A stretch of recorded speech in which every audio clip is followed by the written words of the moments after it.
8.15 특별사면 후폭풍이 이재명 대통령의 지지율을 강타했습니다.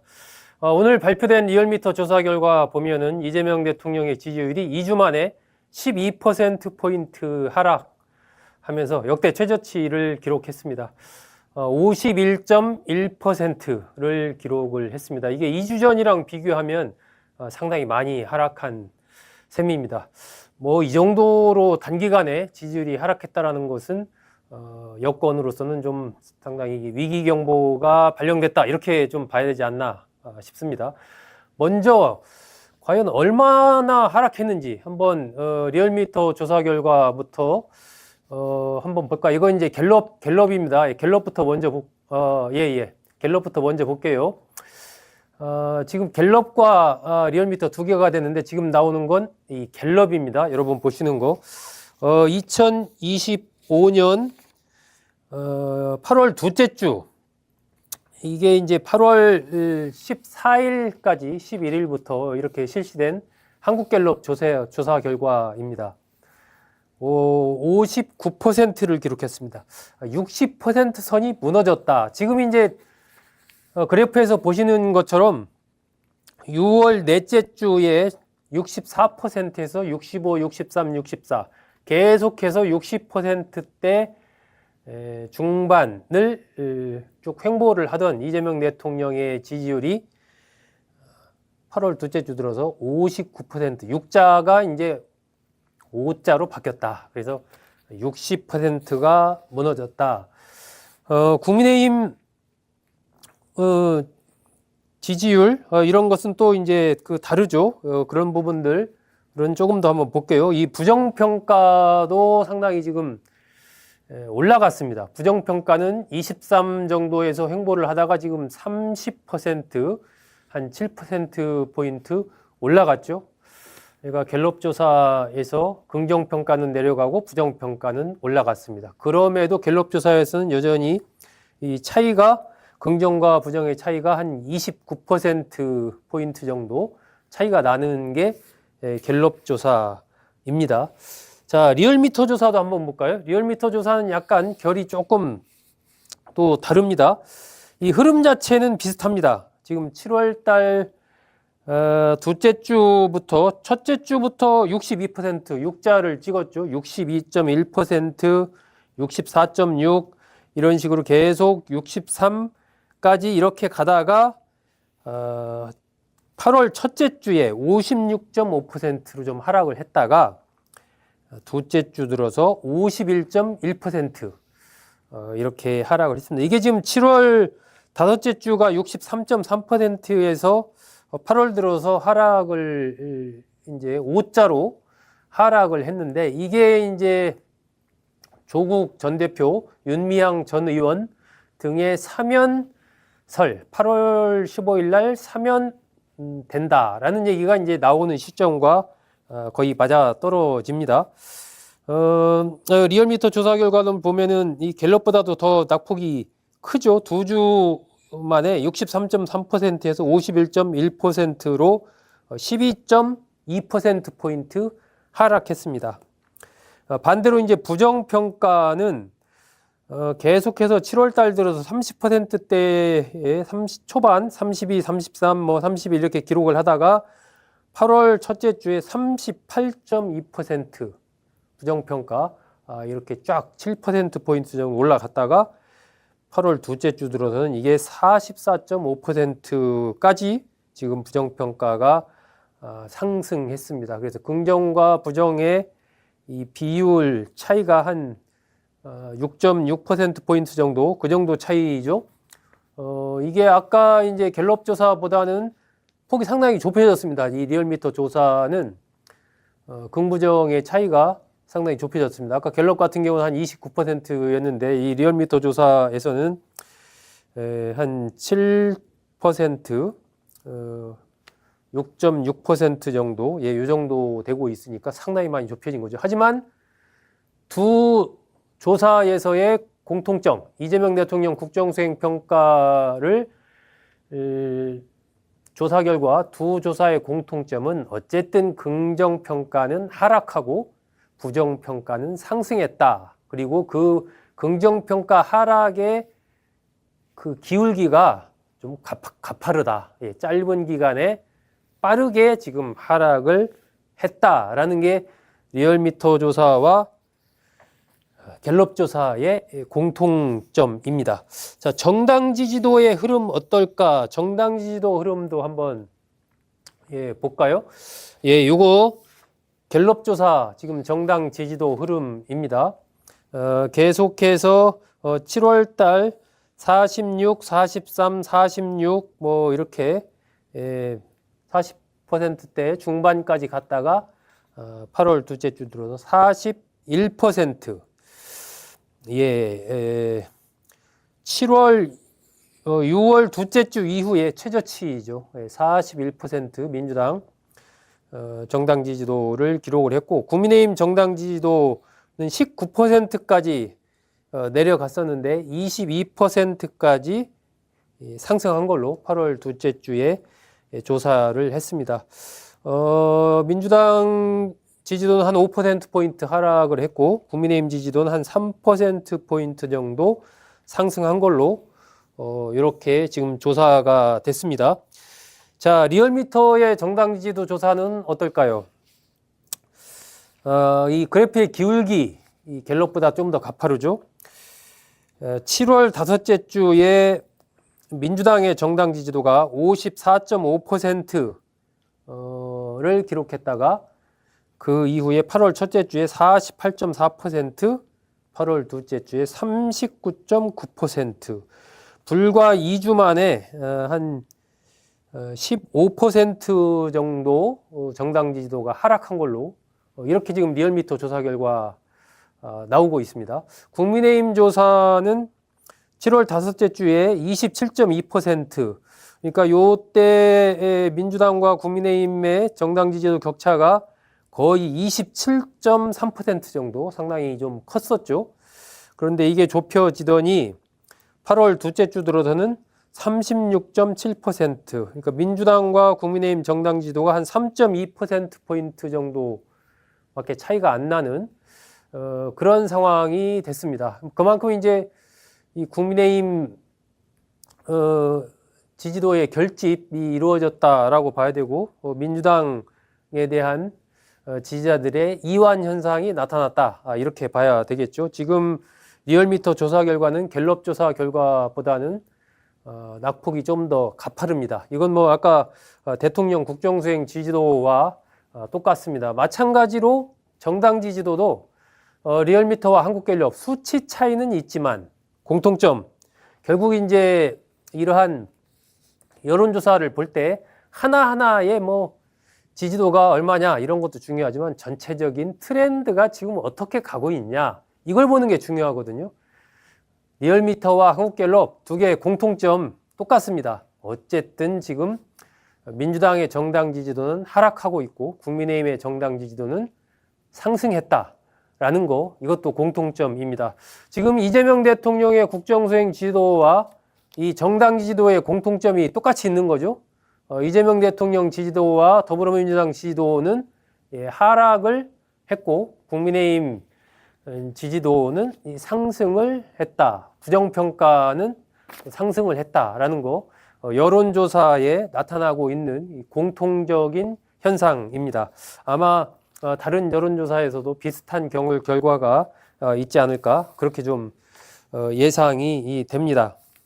그렇다면 이게 이제 어디에서 왜 이렇게 된 것일까 하는 부분들을 좀 알아봐야 되겠죠. 최근 2주 동안에 무슨 일이 있었나, 이런 부분을 우리가 볼 필요가 있습니다.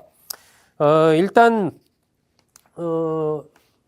이 리얼미터 조사 결과 조금 더 한번 살펴보면서 그 내용 분석을 한번 해보도록 하겠습니다.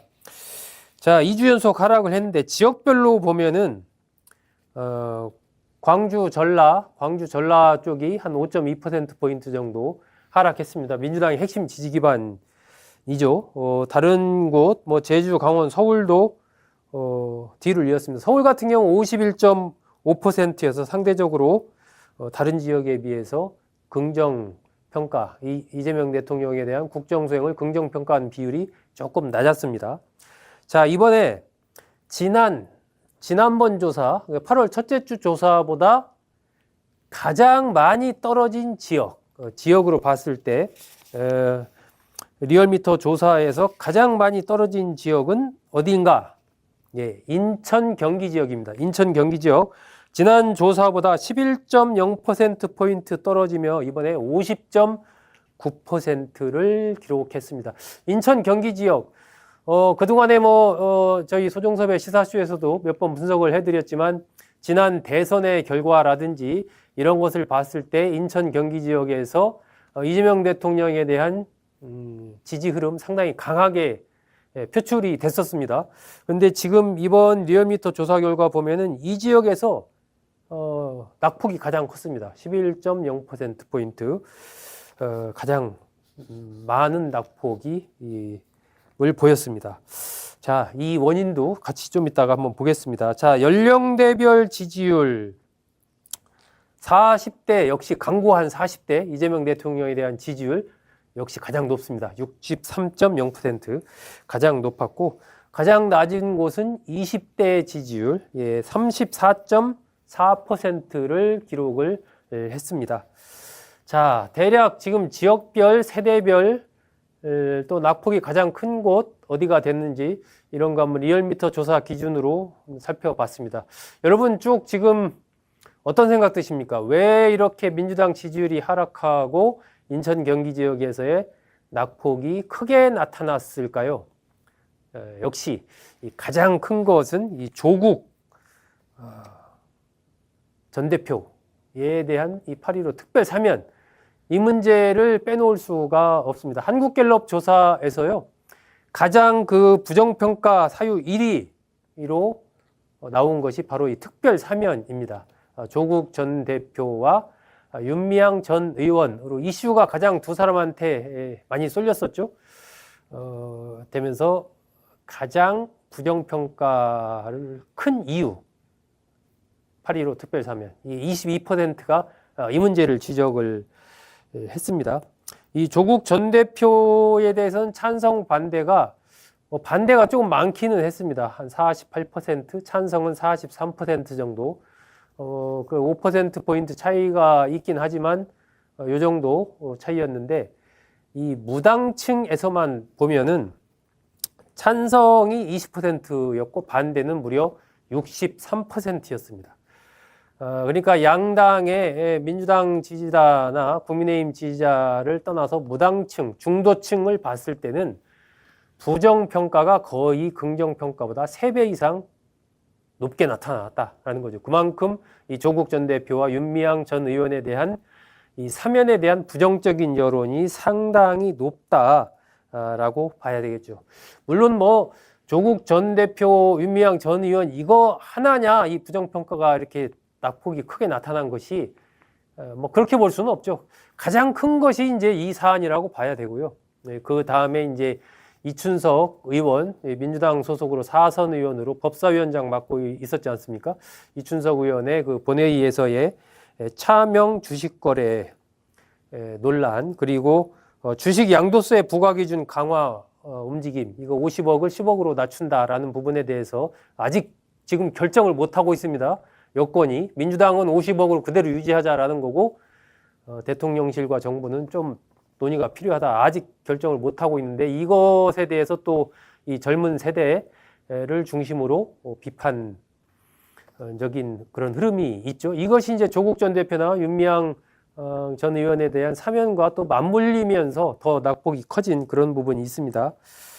이런 것들이 복합적으로 맞물린 결과겠죠. 하지만 제일 그 중에서도 역시 큰 것은 조국 전 대표와 윤미향 전 의원에 대한 특별 사면, 특히 조국 전 대표 문제, 이 문제가 상당히 이제 젊은 세대의 이른바 공정성 논란 이런 것들을 그대로 다시 불러일으켰고 여권 지지자 사이에서도 이 조국 전 대표의 사면에 대한 조금 비판적인 그런 흐름이 있는 것으로 그렇게 좀 보입니다. 제가 오늘 오전에 민주당 한 의원과 통화를 하면서 이러한 사안 등에 대해서 어떻게 보는가 그런 의견을 좀 물어봤더니 여권 지지자들 사이에서도 지금 이 새로운 민주당에 대한 어떤 기대감 이런 것들이 컸었는데 결국 지금 조국 전 대표가 다시 돌아온다라는 것은 과거에 그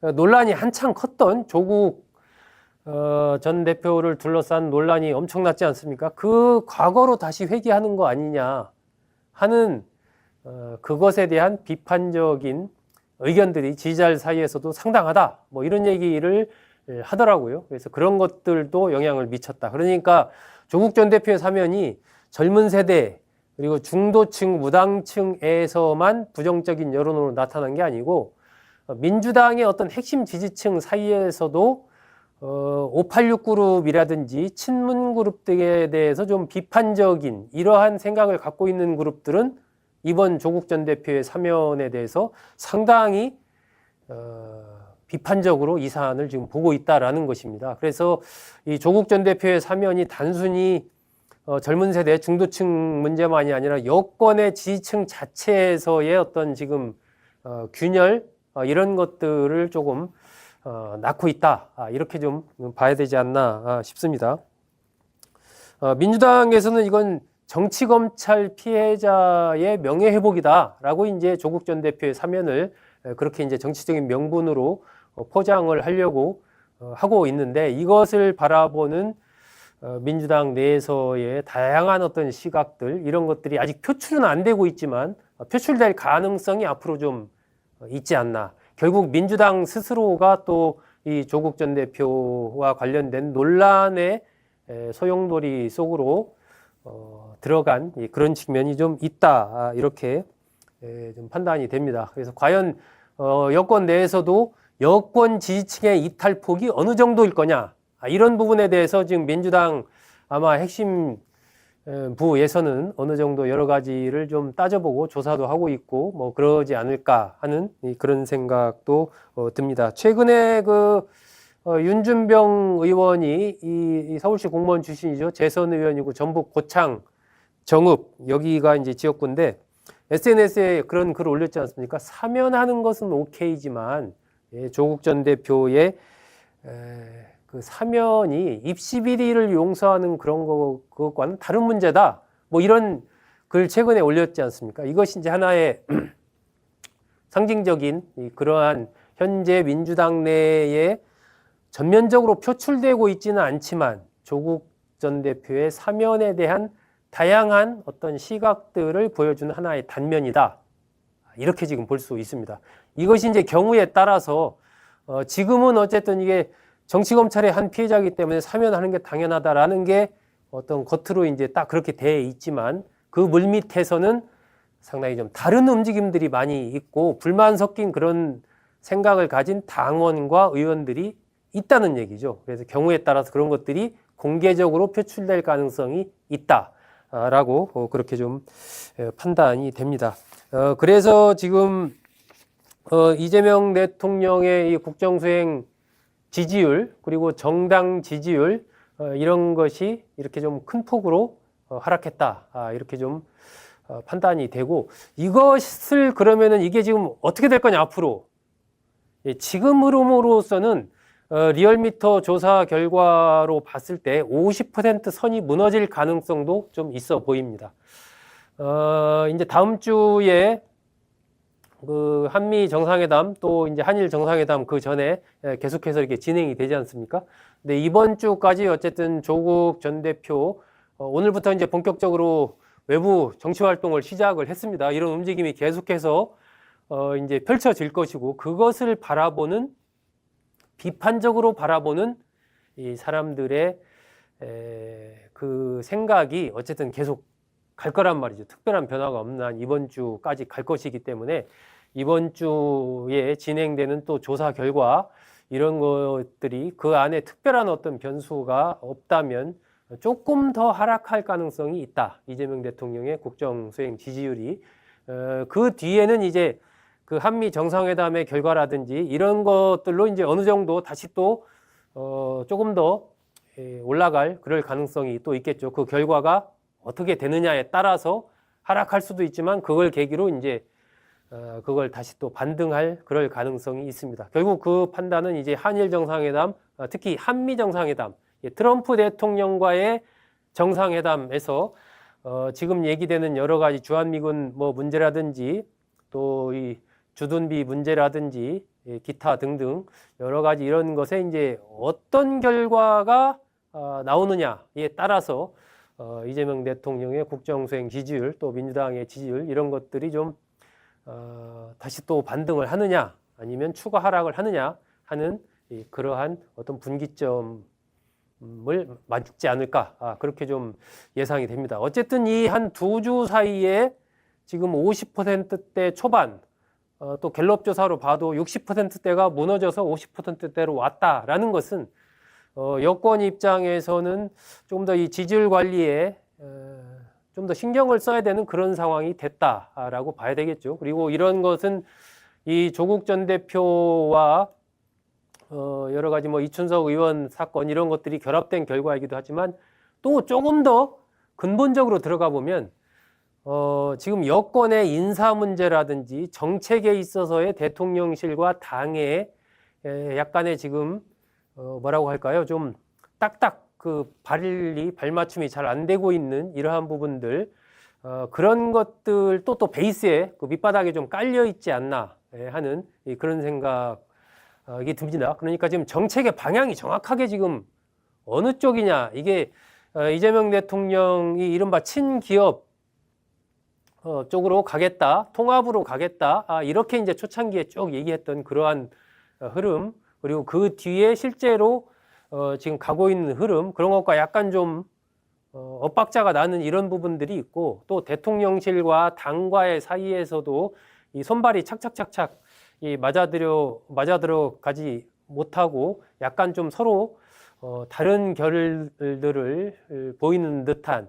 그러한 부분들도 좀 그런 것이 밑바닥에 깔려 있는 상태에서 이제 뭐 조국 전 대표의 사면 문제 이런 것들이 좀 불을 지른 그러면서 좀 지지율이 이렇게 급격하게 빠진 이런 상황이 된 것 아닌가. 그래서 전체적으로 이제 대통령실의 그 정무 라인이라든지 이런 쪽에서 전체적으로 한번 좀 상황을 다시 좀 점검해 보면서 한미 정상회담 이후에 어떤 정무적인 대응 이런 것들을 어떻게 가져가야 될지 점검을 할 필요가 있지 않나 싶습니다. 또 대통령의 최근 메시지 이런 것들도 과연 메시지의 강약, 포인트가 지금 제대로 가고 있는 것인지 이런 쪽도 한번 좀 점검이 필요한 시점이 됐다.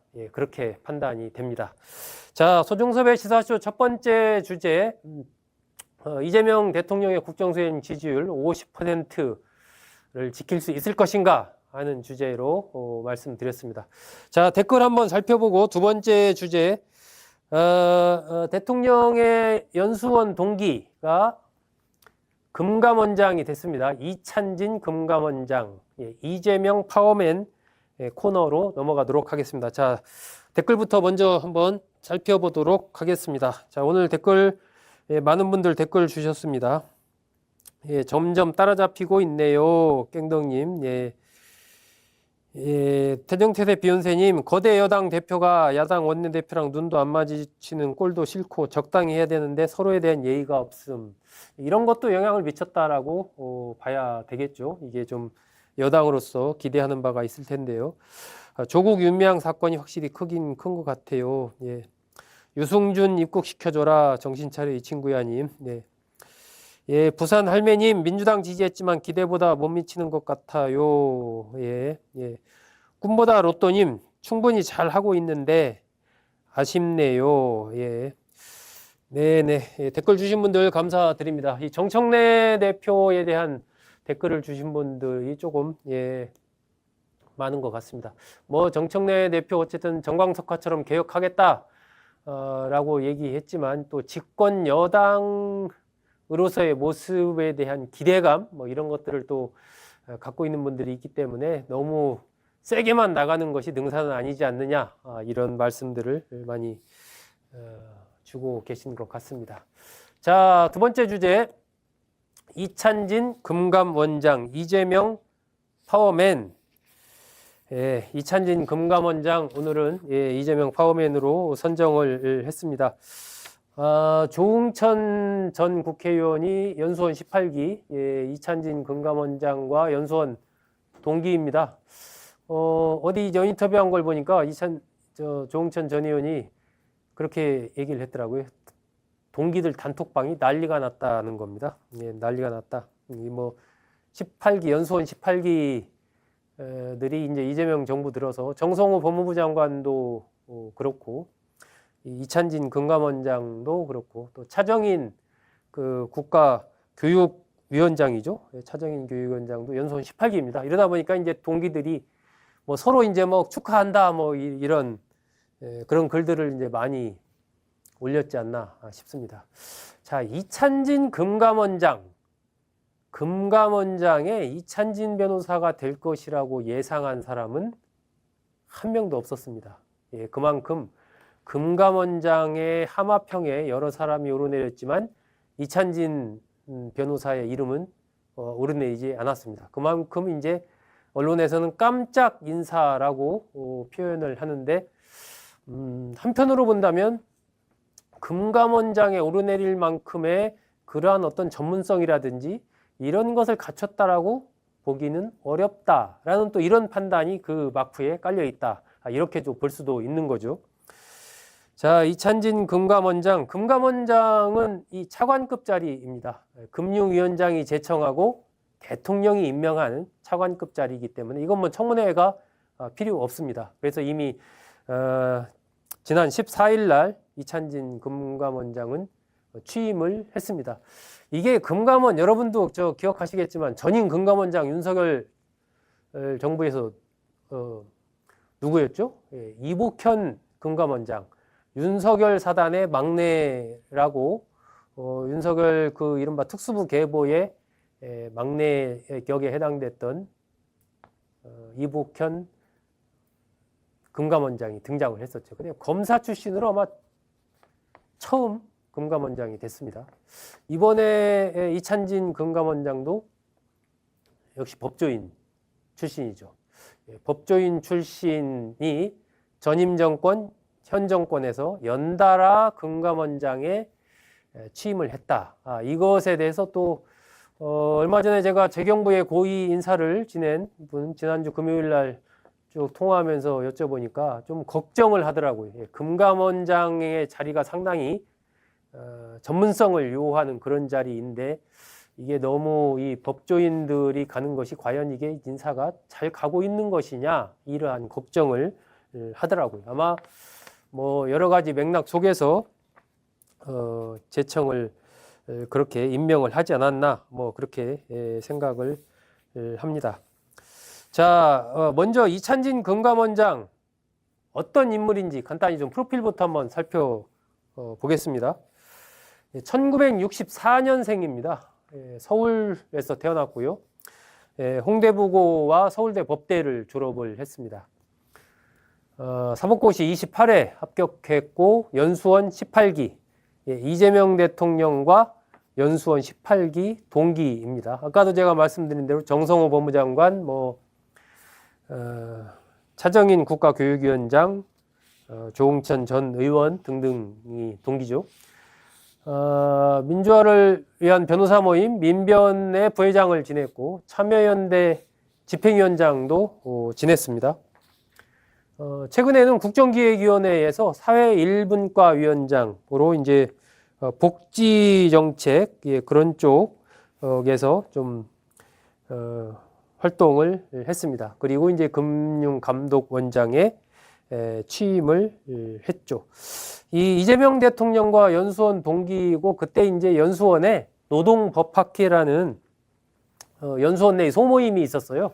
거기에 정성호 법무부 장관도 회원이었고 이찬진 금융감독원장도 회원이었습니다. 거기서 같이 이제 활동을 했고 또 뭐 연수원 동기와 노동법학회 회원 그리고 이재명 대통령의 쌍방울 대북 송금 의혹 재판 여기에서 변호를 맡았습니다. 그래서 이른바 이재명 대통령의 변호를 맡았던 변호인들 중에 한 명이죠. 지금 뭐 대통령실 민정비서관 내 봉욱 민정수석을 제외하고 4명의 비서관 중 3명이 그때 이재명 대통령의 변호를 맡았던 변호사들이 전부 다 비서관 자리를 차지했습니다.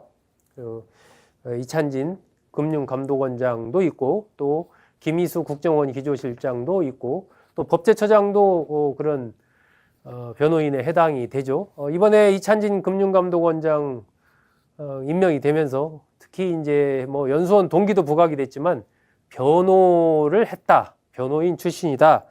이것도 많이 부각이 좀 됐었죠. 그래서 이제 이런 대통령과 남다른 관계에 있다 보니까 대통령실과 상당히 좀 긴밀하게 소통하면서 경제 금융 정책 방향을 선명하게 보여주지 않을까, 이러한 또 그런 기대를 업계에서는 갖고 있는 것 같습니다. 이게 이복현 전 원장 시절에 뭐 어쨌든 이복현 전 금감원장도 확실한 어떤 자신의 입장을 갖고 이끌어갔지 않습니까? 상당히 좀 금감원이 주도하는 그러한 흐름을 이복현 전 금감원장이 가져갔는데 지금 이 이찬진 체제의 금감원은 어떨 것이냐, 이런 부분에 대해서 설왕설래가 상당히 많은 거죠. 하지만 이제 금감원 안팎에서는 어쨌든 이찬진 원장 시대의 금감원도 파워가 만만치 않을 것이다. 지금 이런 얘기가 나오고 있습니다. 이찬진 원장이 그만큼 이제 대통령과 이른바 특수관계에 있다 보니까 어떻게 보면은 이복현 원장보다도 더 가까운 관계에 있는 거죠, 대통령과. 그러다 보니까 금감원의 힘이 상당히 좀 커지지 않겠느냐, 이런 얘기가 나오는 거죠.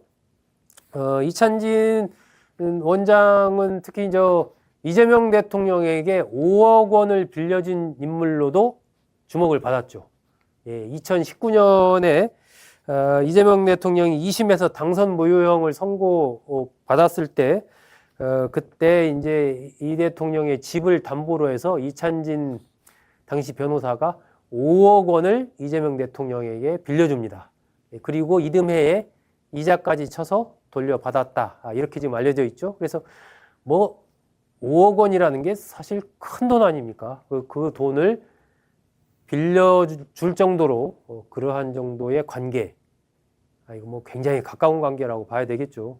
그래서 그러한 부분들이 특히 이재명 대통령과 이찬진 원장의 남다른 관계를 보여주는 하나의 사례로 많이 얘기가 되고 있습니다.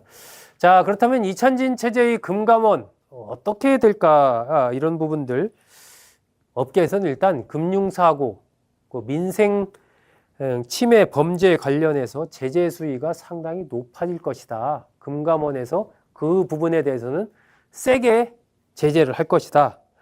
이러한 전망이 나옵니다. 민생 파괴 금융범죄 이런 것에 대해서는 일벌백계 할 것이다. 이런 얘기 나오고 있습니다.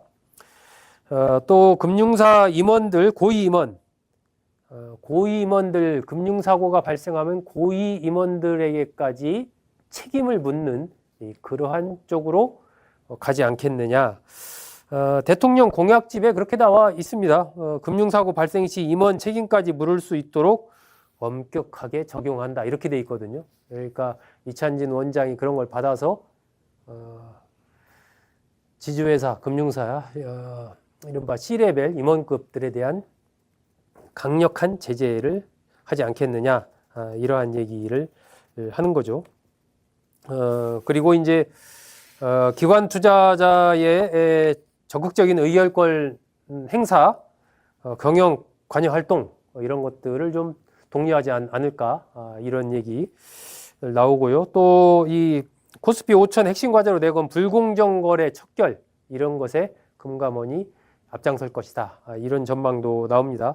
벤처 중소기업 모험 자본 공급을 확대하는 쪽으로 정책을 펼 것이다. 이러한 분석도 나오고, 금융 소비자 보호 그리고 자본시장 불공정 요인을 해소하는 거, 이런 것에도 상당한 힘을 쏠 것이다. 이런 지금 얘기들이 나오고 있습니다. 이찬진 원장과 관련해서는 이 어떤 자본시장에 대한 이해, 이런 것들은 좀 있을 것으로 그렇게 좀 예상이 되는데, 국민연금 기금운용위원회에서 활동을 한 적이 있거든요. 그러니까 자본시장에 대한 이해도 이런 것은 좀 있을 것으로 그렇게 보이지만, 금융 관련한 경험이 없어서 이 과연 금감원, 이 상당한 전문성 요구하는 금감원을 잘 이끌 수 있겠느냐 하는 우려가 나오는 것도 사실입니다. 그것에 대해서 이제 금융위는 이렇게 이제 설명을 했습니다. 벤처 창업, 상장 기업 등 다수 기업의 자본시장 회계 관련 법률 자문, 그리고 소송을 수행하는 등 직무 수행 능력이 탁월한 것으로 평가된다. 이렇게 설명을 했습니다. 이런 뭐 소송 같은 것들을 많이 해봤기 때문에 좀 잘 알고 있다. 직무 수행을 잘 할 것이다. 이런 얘기죠. 하지만 소송 수행을 한다는 것과 또 직접적인 업무를 해보는 거랑은 또 다른 문제이기 때문에 이와 관련해서 좀 약점으로 평가되는 것도 사실입니다. 이찬진 원장은 뭐 이러저러한 비판, 걱정들이 제기되는 것을 잘 알고 있어서 이렇게 얘기를 했습니다.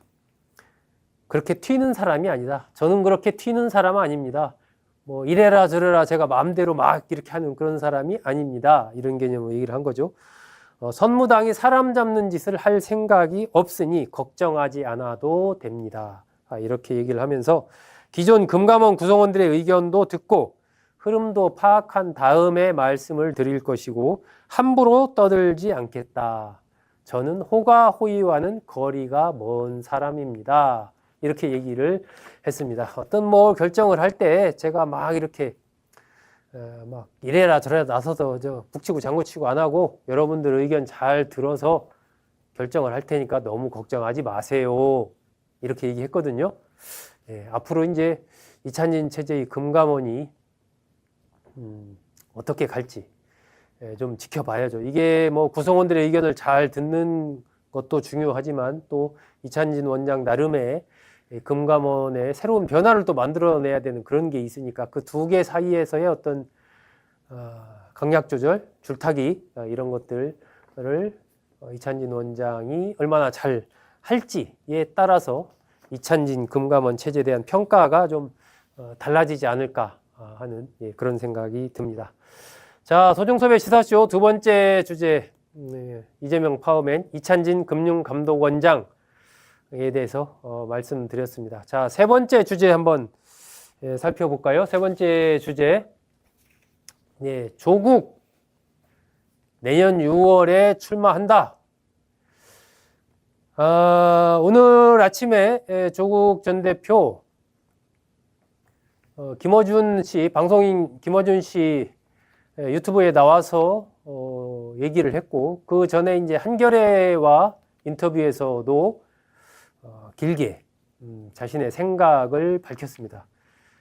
어쨌든 내년 6월 지방선거 때 출마한다. 그것이 지방선거 어떤 이 지자체장 쪽에 출마할지 아니면 국회의원 재보궐선거 쪽에 출마할지 그것은 좀 두고 봐야 되지만 어쨌든 내년 6월에 국민의 심판을 받는 선거에 뛰어든다, 출마한다. 이것은 확실하게 얘기를 했습니다. 이제 그러므로써 정치인으로서의 자신의 정체성을 분명히 하겠다. 이러한 의지를 보였습니다. 다르게 보면 이제 어쨌든 이 대권, 좀 빠르지만 어쨌든 차기 대권을 향한 어떤 권력 의지를 좀 본격화했다. 이렇게 볼 수도 있는 부분이죠. 이 지금 뭐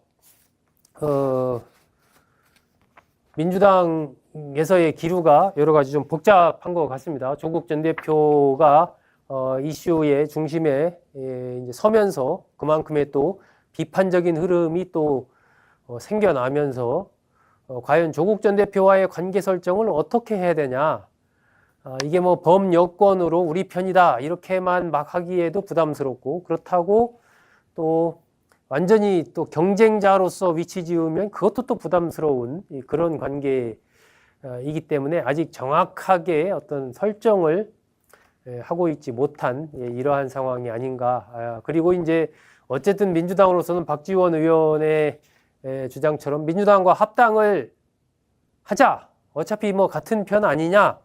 이러한 흐름이 있는 반면에 조국 혁신당 쪽에서는 또 이게 뭐 지금 단계에서 그 합당 얘기가 부각되는 것이 조국 혁신당의 존재감을 더 낮추는 그런 결과이기 때문에 조국 전 대표는 지금 굳이 그 합당 논의를 할 아무런 이유가 없는 거죠. 조국 혁신당의 브랜드 가치, 조국 혁신당의 정치적인 파워를 더 키우는 것이 향후에 뭐 합당을 하든 독자적으로 가든 간에 어쨌든 필요하다. 지금 그런 생각을 하고 있는 것으로 그렇게 판단이 됩니다. 조국 전 대표가 오늘 김어준 씨 유튜브와 한겨레 인터뷰에서 한 얘기의 핵심들 간단히 좀 요약해 드리면서 조국 전 대표 얘기 좀 살펴보죠. 조국 전 대표 일단 검찰 수사에 대해서 상당히 불만이 많다. 많은 비판적인 얘기들을 쏟아냈는데 이게 법원에서 유죄 확정된 것 아니냐라는 비판도 많이 나왔습니다. 그럼 왜 법원 얘기는 안 하냐? 이런 얘기죠. 그것에 대해서 법원의 유죄 판결에 대해서 하고 싶은 말이 많다. 그런 얘기를 했습니다. 하지만 지금 그런 말을 하는 건 별로 의미는 없다. 이렇게 얘기를 하면서 저는 어쨌든 그 판결을 받아들였고 국민께 말씀드리는 건 그걸 전제로 하는 거다라고 이렇게 비껴갔습니다. 그러면서 앞으로 제가 할 일은 사면을 비판하는 분들에게 저의 효능, 제 역할의 필요성을 입증하는 것이다. 정치인으로서 의미 있는 활동을 하면 받아들여 주실 것이고 안 그러면 못 받아 주실 거겠네. 미래를 보고 가겠다. 그러니까 자신과 관련된 여러 가지 비판들 이런 거 다 안고 어쨌든 그 쏟아지는 비 속에서 미래를 향해서 가고 어떤 국민의 심판을 통해서 그 문제를 돌파해 가겠다라는 이제 그러한 생각을 분명하게 밝힌 것입니다. 정치인으로 돌아왔고 내년 6월 국민으로부터 한 번 더 심판을 받겠다. 피할 수 없다. 이렇게 얘기를 했거든요. 6월 달 선거에 그것이 뭐 지자체장, 뭐 서울시장, 부산시장 요즘 얘기가 되고 있지 않습니까? 그거든 재보궐선거를 통해서 국회의원에 진출하는 거든 출마하겠다. 지금 봐서는 지자체장 쪽보다는 재보궐선거 쪽에 갈 가능성이 좀 더 크지 않나 그렇게 판단이 됩니다. 이 조국 혁신당이라는 당을 앞장서서 이끌 수밖에 없는 그런 상황이고 그러기 위해서는 정치활동이 좀 제한이 있는 지자체장보다는 국회의원으로서 당 대표로서 당 전면에서 활동하는 이런 쪽이 더 이제 향후에 정치적인 확장성이 크다 이러한 생각을 하고 있지 않나 그렇게 보입니다. 합당과 관련해서는 별도의 당을 만든 게 지난 총선 때 더불어민주당과 조국혁신당 모두에게 다 도움이 되지 않았냐. 그래서 2028년 총선까지 생각하면 어떤 관계를 갖고 가는 것이 더 도움이 되는지 최선인지에 대한 논의를 좀 해봐야 된다. 하지만 정의당처럼 무조건 민주당과 이렇게 차별화하고 선을 긋는 방식은 옳지 않다고 생각한다. 그렇게 할 생각은 없다라고 얘기를 했습니다. 민주당과 뭔가 같이 할 그런 여지를 열어두면서도 지금은 이르다. 이것을 분명히 한 것이죠. 그러면서 국민의힘의 자멸이 가속화도록 판을 만들어 가야 된다. 새로운 정치 지형을 만들어 가야 된다. 그러니까 국민의힘 자체를 극우의 프레임 속으로 아주 협소하게 계속 오른쪽으로 밀어붙여서 그 넓어진 공간을 조국혁신당과 민주당이 차지해야 한다. 그러면서 2028년 총선을 통해 국민의힘을 심판하고 제1야당을 교체해야 한다. 국민의힘을 주변화 소수화시키고 그 공간을 조국혁신당과 민주당이 차지해야 한다. 이렇게 얘기를 했습니다.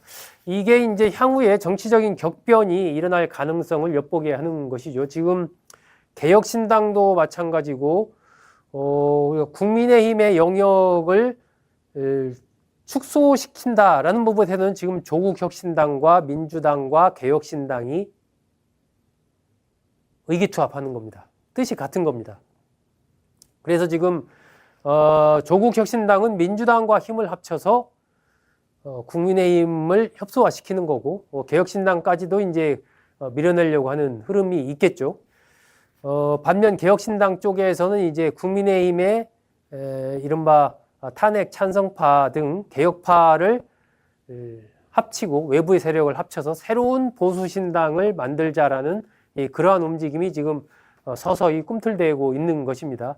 이 두 움직임의 공통점은 지금 국민의힘은 안 된다라는 부분의 공통점이죠. 그래서 과연 내년 지자체 선거 그리고 그 이후에 국회의원 선거까지 앞둔 이 상황에서 이 정치 지형이 어떻게 변할 것인가를 지켜보는 것은 상당히 이제 많은 변화를 예상케 하는 그런 흐름이죠.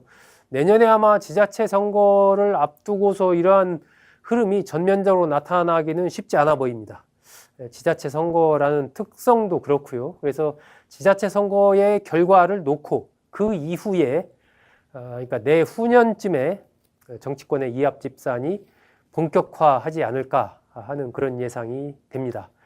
물론 뭐 일부 어떤 변화는 내년 초에 있을 수가 있겠죠. 특히 이제 보수 계열 쪽에서 일부 국민의힘에서 이탈해서 어떤 새로운 제3세력을 개혁신당까지 함께하는 그런 것이 만들어질 가능성은 있습니다. 하지만 전체적인 변화는 국회의원 선거를 앞둔 내후년 하반기쯤에 본격화하지 않을까 그런 예상이 됩니다. 자, 이 조국 전 대표 정치인은 변화, 창조, 변혁을 이뤄내야 된다 이렇게 얘기하면서 자신은 창조적 인간이 되려고 애쓰고 있다. 이제는 국민의 마음을 읽고 국민과 소통하면서 세상에 의미 있는 변화를 만들기 위해 노력할 것이다. 새로운 용도를 국민께 입증할 것이다. 이렇게 얘기를 했습니다. 상당히 이제 현실 정치에 내가 내 몸을 다 던지겠다라는 이러한 의지를 조국 전 대표가 보인 것입니다. 이것이 이제 조국 전 대표를 지지하는 분들한테는 상당히 이제 고무적이고 조국 혁신당의 정당 지지도라든지 조국 전 대표를 중심으로 한 결집이 더 앞으로 이루어질 가능성이 뭐 충분합니다. 하지만 이것이 또한 반작용이 또 있는 것이죠. 그만큼 민주당 내의 복잡한 흐름이 펼쳐질 수가 있고 또 이 보수 세력의 어떤 결집을 만들어내는 그러한 또 촉매제 역할이 될 수가 있습니다. 워낙 이제 조국 전 대표를 중심으로 한 그 첨예한 어떤 갈등들이 그동안에 펼쳐졌었기 때문에 조국 전 대표가 다시 떠오른다라는 것은 그 전선 자체가 새롭게 형성이 된다라는 그러한 의미도 될 수 있기 때문에 이것이 정치 지형의 변화도 있을 수가 있고요. 이재명 대통령으로서도 예상치 못했던 새로운 어떤 이 정치 지형의 변화로 이어질 가능성이 또 있습니다. 그래서 어쨌든 이 조국 전 대표의 정치적인 움직임 이것이 향후에 어떻게 펼쳐질지 그리고 그런 것이 어떠한 국민적인 지지를 받게 될지 이런 것에 따라서 상당히 많은 정치권의 가변이 예상이 됩니다. 자, 여러분 보내주신 댓글 한번 살펴보고 오늘 마치도록 하겠습니다. 정청래 대표 얘기, 김용남 의원 얘기도 주셨네요. 어려울 때 도와주셔서 너무 고마웠나 봐요. 조국 전 대표 얘기. 이재명 다룰 줄 알았는데 윤미향 나온 거 보고 정치인들은 다 똑같구나 생각을 했습니다. 뭐 이런 말씀도 주셨습니다. 댓글 주신 분들 감사드립니다. 오늘 소종섭의 시사쇼 여기서 마치겠습니다. 고맙습니다.